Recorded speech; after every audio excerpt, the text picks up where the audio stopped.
San Fransisko sahillərindən aralıda çətin keçirilən bir adada yerləşən və bədnamlığı ilə tanınan Alkatraz həbsxanası artıq 60 ildən çoxdur ki, bağlıdır. ABŞ prezidenti Donald Trump Kaliforniyada yerləşən bu məşhur ada həbsxananı ölkənin ən amansız və təhlükəli cinayətkarlarını yerləşdirmək üçün yenidən açmaq istəyir. San Fransiskodan kənarda yerləşən və 60 ildən çoxdur ki, bağlı olan bu həbsxana hazırda çox sayda turistin ziyarət etdiyi bir məkandır. Bazar günü axşam Trump sosial platformada bildirib ki, bu obyekt qanunun, nizam-intizamın və ədalətin simvoluna çevriləcək.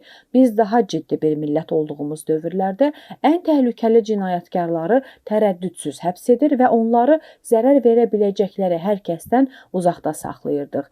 İş elə belə olmalıdır, deyə o qeyd edib. Prezident əlavə edib ki, o həbsxanalar bürosuna, Ədliyyə Nazirliyinə və Daxili Təhlükəsizlik Departamentinə Alkatrazın yenidən açılması üçün göstəriş verib. Tənqidçilər prezidentin planına ciddi şübhələrlə yanaşıblar. Bu təşəbbüs Trump administrasiyasının Ədliyyə Nazirliyinin büdcəsindən milyardlarla dollar kəsməyi planlaşdırdığı bir dövrə təsadüf edir.